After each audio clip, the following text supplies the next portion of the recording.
I'll be reacting to Rankings of Kings episode 20. I'll be watching it from Funimation's website, and I'll be starting off my reaction in 1-0 go. Anime Plex. Man, I always love Anime Plex voice.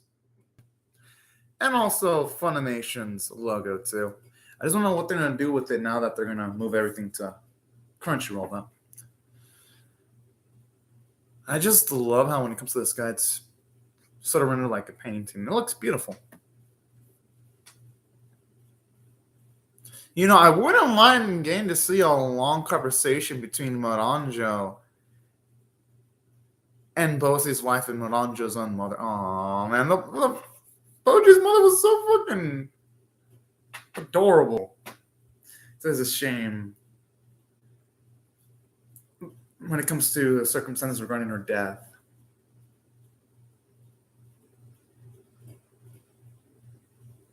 Oh man, it's rough seeing her body like that. Oh.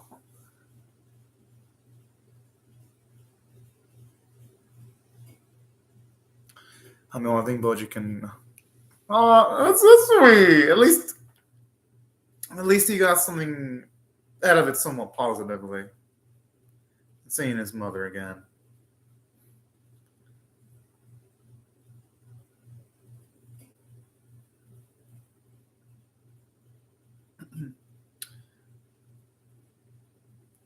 Oh yeah. Because now the question's going to be, how in the world are they going to get out of there? That's going to be the biggest question.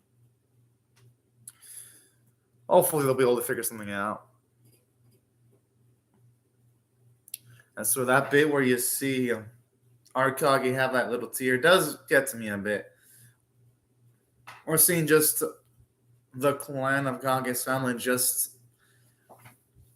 all ravaged like that, and on top of like those spears. Oh man. But that's what I love about this opening though. It has a nice, powerful bits of animation like that really gives it a lot of style. And don't get me wrong, like the art style of the series is damn good, but holy shit, it kind of makes me wonder how much it would have cost if the series would have had like the style of the opening for all of its run. Because man, the opening, fucking gorgeous. That's all I gotta say. Speaking of which, I gotta say, now that's all the anime. Now that I've had enough time to like take in all the series when it comes to their openings, and after seeing the multiple ones, I gotta say, Rankings of Kings opening 2 is my fave among this season by far. Just the most emotionally impactful opening. Oh, and now it's back. Immortal versus Invincible. I wonder who's going to be Invincible, unless it implies that Bosie's going to. Oh!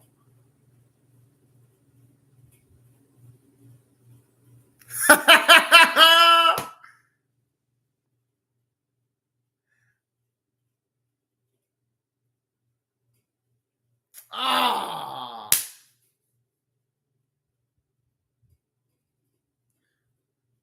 Yo, I love. Oh man, I love that personality.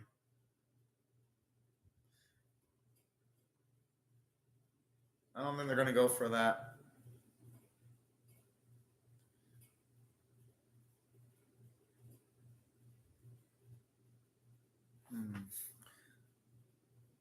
You know? Oh. Kind of makes me wonder why, unless she had an opportunity of going. But then, oh, it makes sense.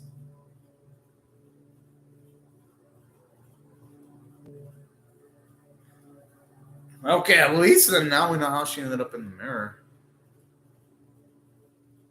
Ugh.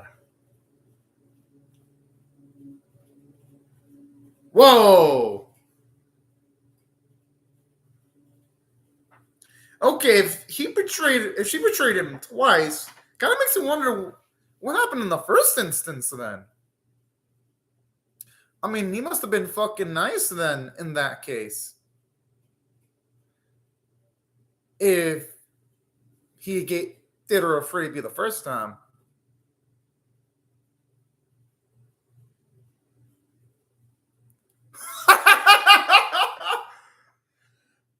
I mean, hey, that's the reality of the situation. I mean, what more is there to say towards someone like Mananjo?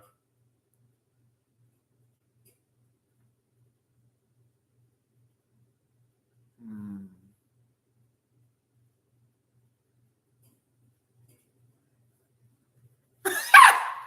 Oh my! Oh, and that's just the way she's probably talking about her boy. The thing is, though. Oh, sup? I don't know who you are, but thank you so much for commenting in the live chat.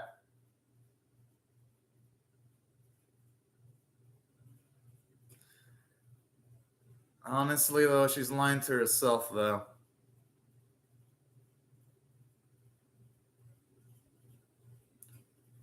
And the thing is, though, it's the reality of the situation.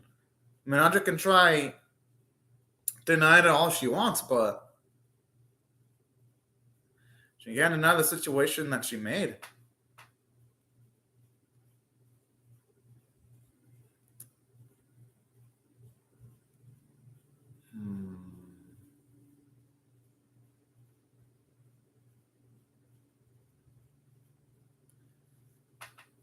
Although I'm saying that would he be able to do at the moment though with this injury on his leg?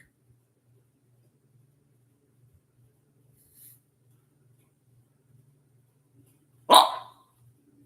Whoa! But hey, you know what? That shows you how much stronger Boji's become as a man because the reason why is because for him to actually straight up not want to go in for the kill of Mananjo, shows you how much he's matured.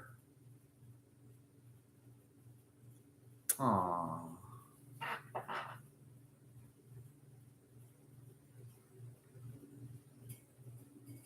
Yeah, that's further probably going to reinforce the stance of not wanting to kill Mananjo now.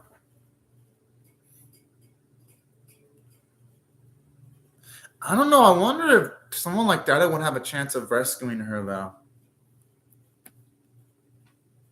I mean, I don't think it'd be beyond the realm of possibility here.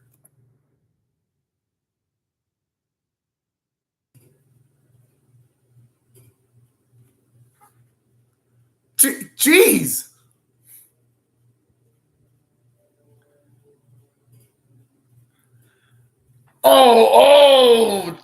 Oh, fuck! Ah. My only guess, the only one I could think of at this one would probably be Daida. Or Bosa utilizing Daida's body. I think I'm gonna should stop. How the fuck did he get this so quick? Oh! How did he get this so quickly?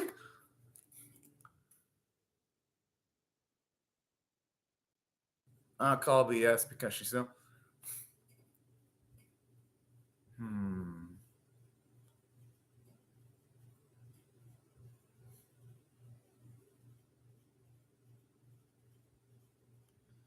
In that case, it all started getting wrong when they started to utilize people like pawns then.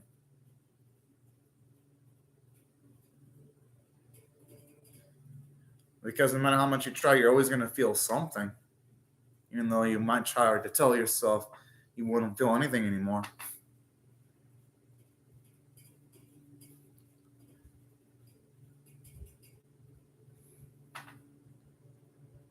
Huh.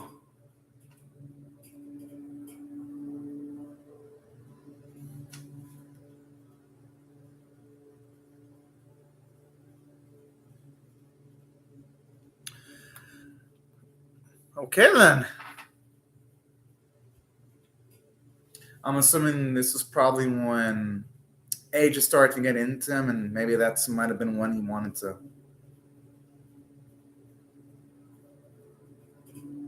Oh, at least we're finally getting into the moment where Mananjo wanted to utilize Daida the first time.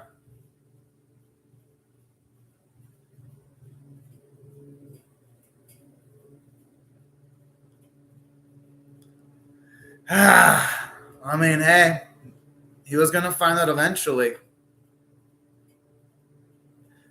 Oh, man, I really wanted to see him complete that inner thought there.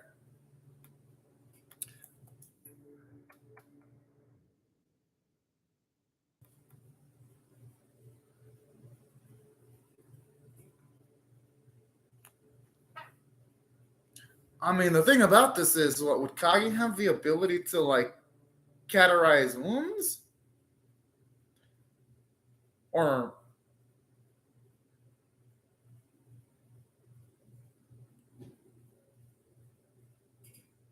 oh?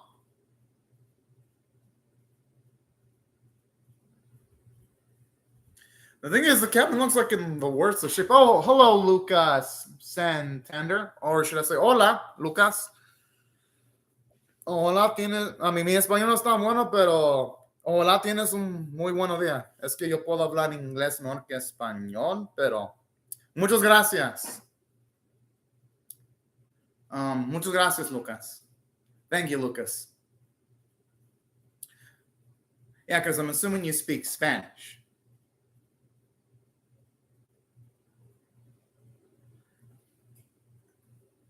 It makes sense that Okan would be able to realize what Kage was trying to do. I'm surprised the man can still stand up after both of the stab moves he's got. Daida? Oh, I mean Bose, I should say. Yes! Finally, he's doing something. About damn fucking time, too.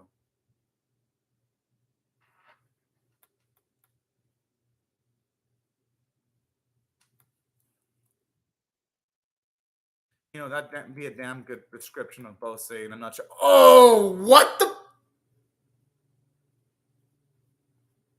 Huh? No, Kage wouldn't be able to do shit. I mean, don't get me wrong, I understand him expressing his anger. Yeah.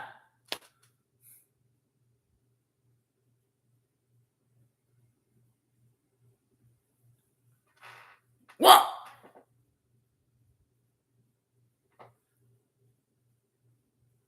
Whoa.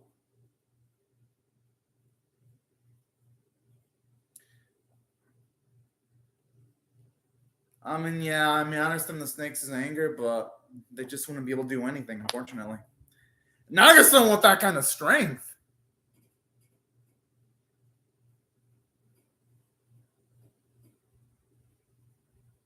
You know, that doesn't surprise me. Even a bit earlier, it was mentioned that the brother wouldn't have been able to even do anything against Bose.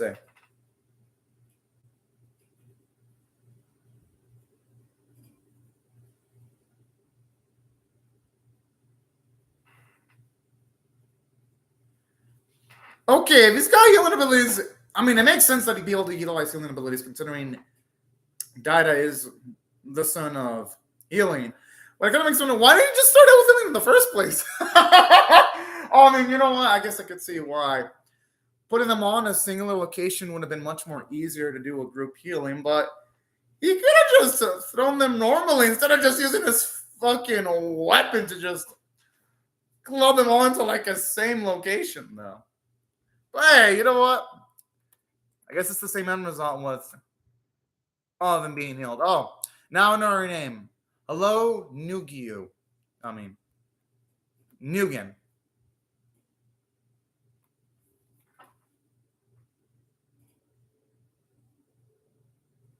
Aw, it's so nice to see poor boy happy.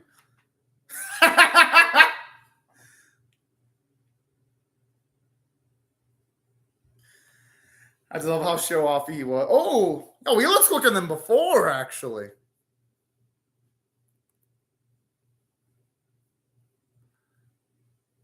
I mean, it makes sense. Ultimately, you have that super energetic side, though.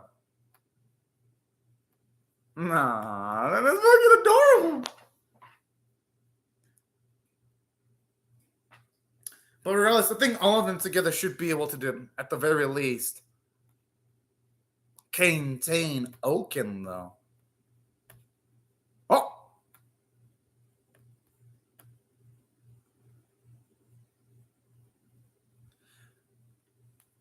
That's a scary thing, though.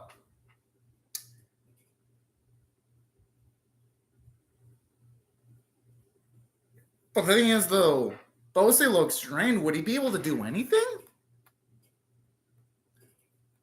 I mean, at the state he's in anyway. Like, if you were, like, fully healthy with full-on stamina, you know, oh, that'd be fucking beautiful. But the thing is, I wouldn't want that to happen because I'd still want Daida to get his body back, though.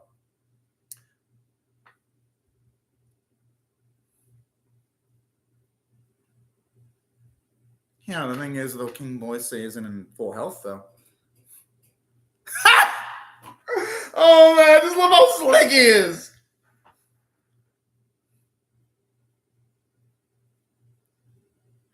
Yeah, that's what I figured.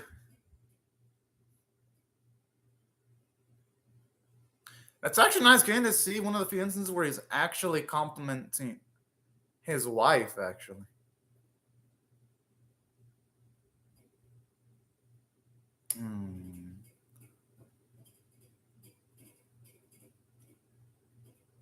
I think he knows that. Oh, man, I was about Kage's like willing to say shit like that. Whenever the chance he's got, what a fucking boss. I'm not going to blame his paranoia.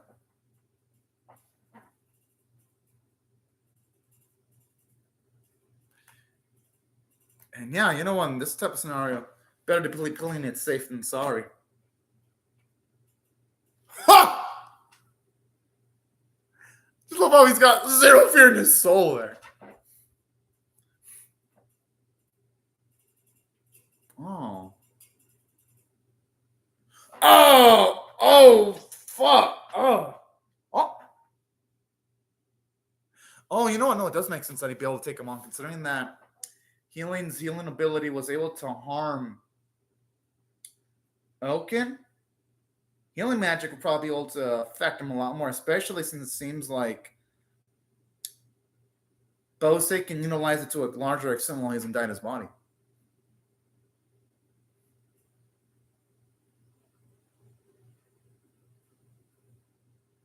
Oh!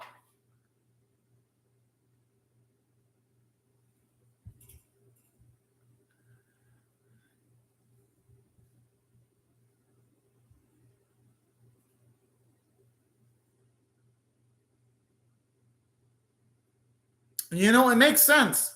Our boy Boju would actually be the perfect counter against. Oh! Damn!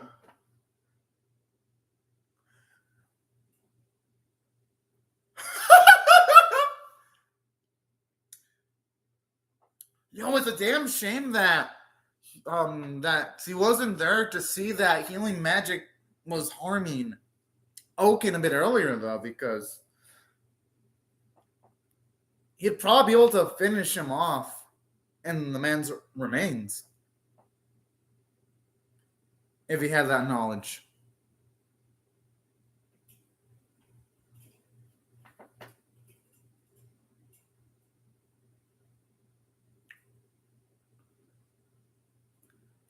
He's crushing him like a fucking cockroach. But hey, you know what they say, you reap what you sow. Can't feel bad for Oaken at all here.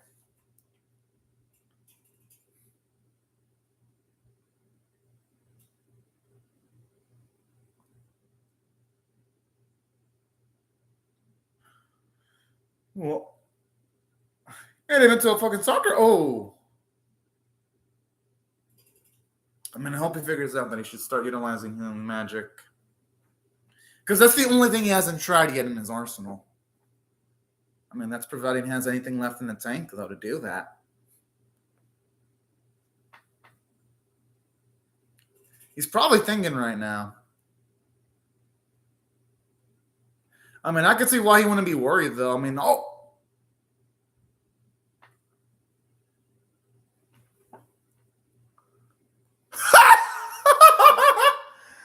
Whoa! Both it just keeps on blowing my mind with the arsenal of methods he utilizes to just to beat someone down.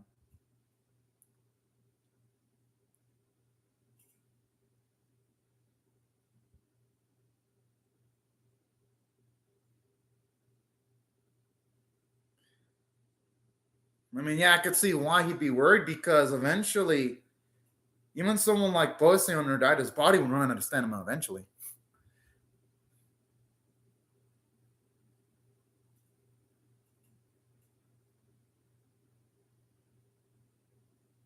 You know, that's actually pretty smart. I mean, hey, it's not like they have much choice, though. I think that there's a way to make sure that Oaken's going to get back his sanity.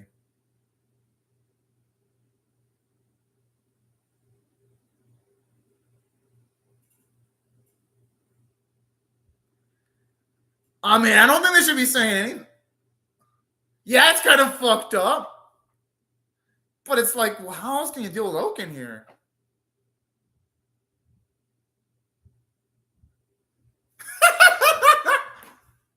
Actually, our boy does have a good counter against Bosse, though, because considering our boy's super quick, he might actually be able to land an attack that could hit one of Daida's pressure points that would be able to knock the man out pretty quickly. Also, unlike all the others, we, the audience, know that.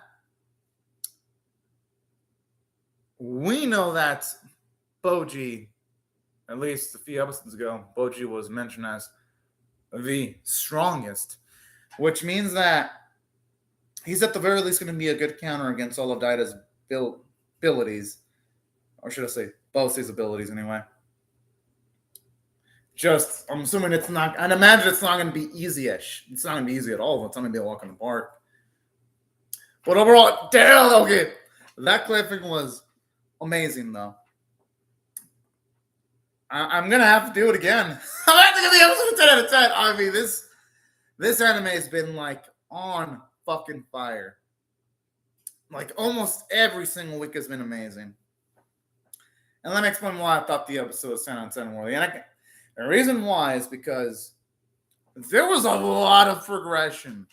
For one, it was so damn satisfying just seeing Oaken just wailed on, especially after all the pain it cost everyone else. That was fucking beautiful. Two, something I also like about this episode too, it did a great job of showing you just the gap in strength between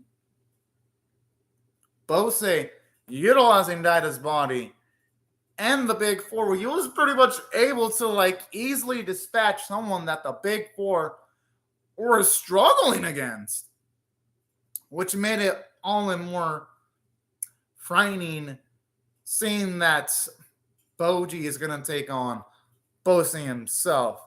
And that's something I also really enjoyed about this episode, because that's how you set up a cliffhanger. You gave us a feel for a character's strength, and then afterwards you set up a fight between major players in the series. So that's why I absolutely love the run in this episode, because it knows how to do its build-up properly. Because a lesser anime, here's what a lesser anime would have done.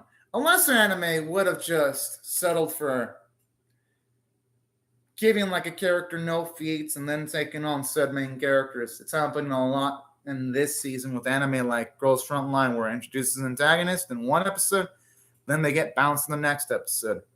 Or in Digimon Ghost Game. As much as I love Digimon Ghost Game, that series has the bad habit of introducing an antagonist, then just having them vaporized or defeated in like the same episode. I'm liking how this series does not take those simple-minded, easy measures. Like when it builds someone up, it does it proficiently and professionally. Like, at least in the case of this confrontation, because then the setup for this confrontation, because the episode also did a great job of building up Bosse's strength by just showing how easily is able to just dispatch of Oak, and I'm like, yo. And speaking of which, something else that I also really loved about the episode too, aside from the writing narratively, was just the character moments.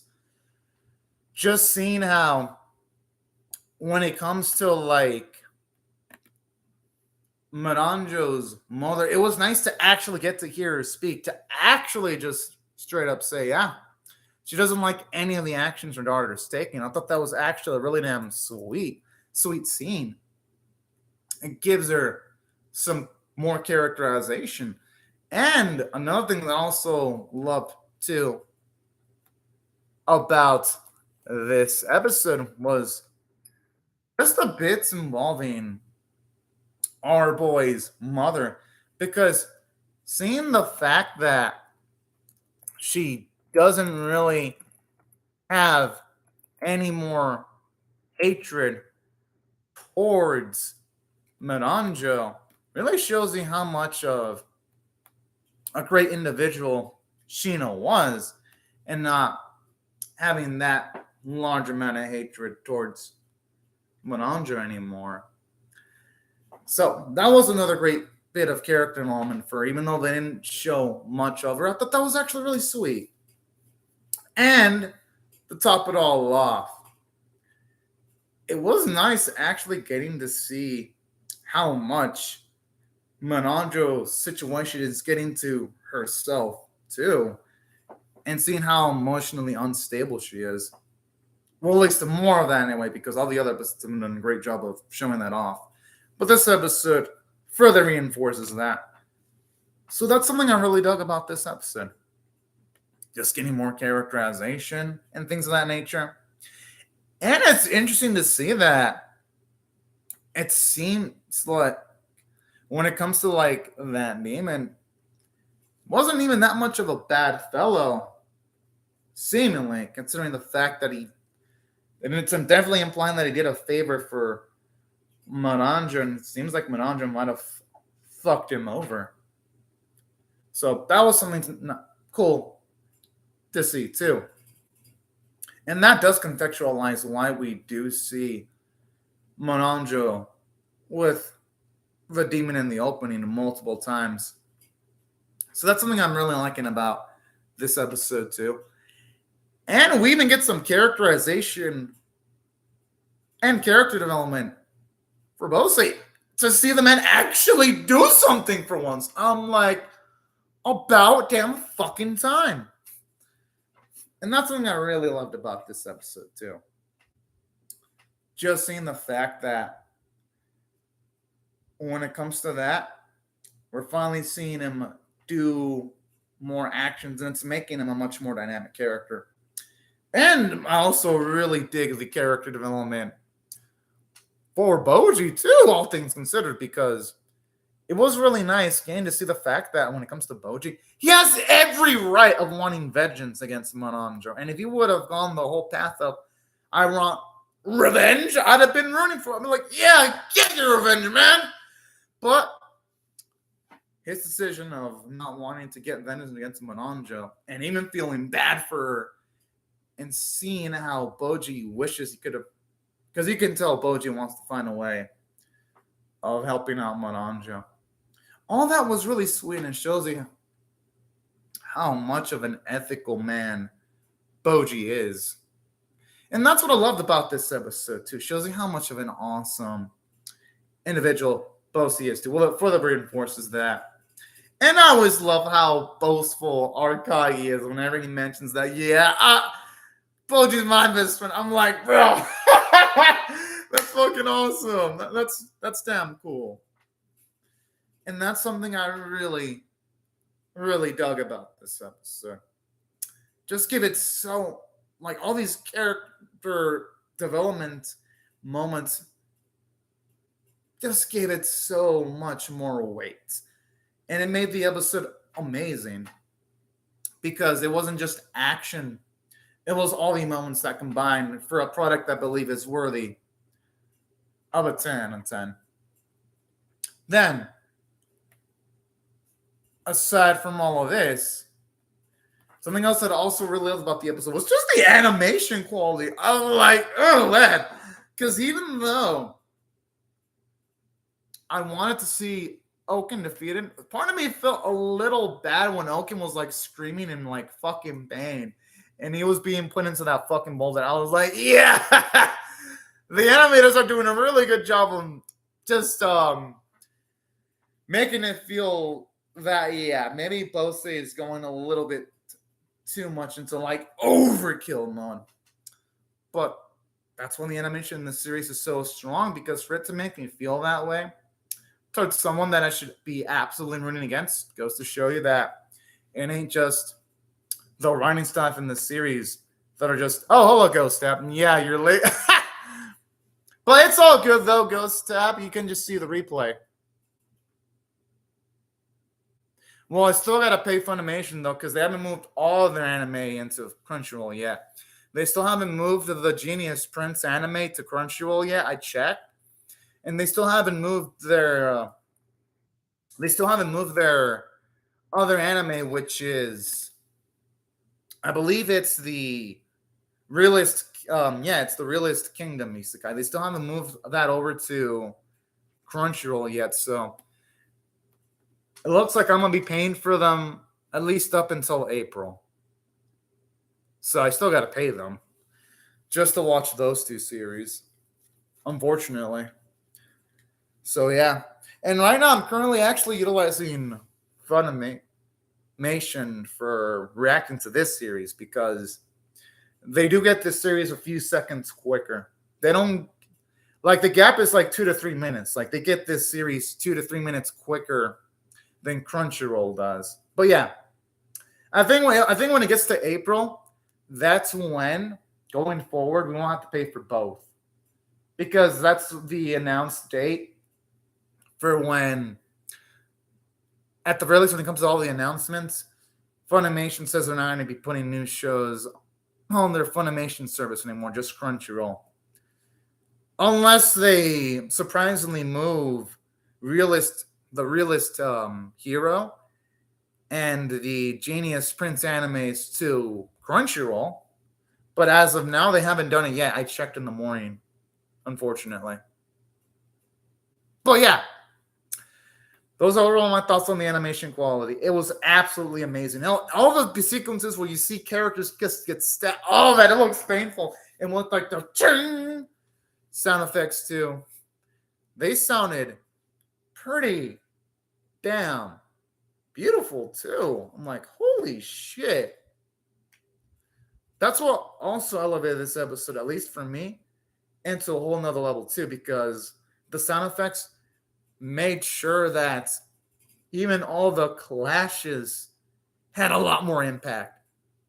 And the voice acting was absolutely on point. Like, with those bits where we're hearing Oaken breathe in pain, it was kind of making me feel bad for him too. And that was with me moments early, wanting to root for the man's demise a bit earlier. So that's something I also got to give credit for the episode, like the voice performances. They were beautiful. That's all I got to say. They were motherfucking beautiful. And the music was actually pretty damn rock solid too. I always got to compliment that. And that's why, taking all these factors in consideration, I had no choice but to rate this episode a 10 out of 10, because it's like, considering it has all these elements together, I can't rate anything less than a 10 out of 10. Like, at all. This series has fucking been earning all of its 10 out of 10s that I've been giving it over the last few weeks. And yeah, these are pretty much my thoughts on the episode, y'all.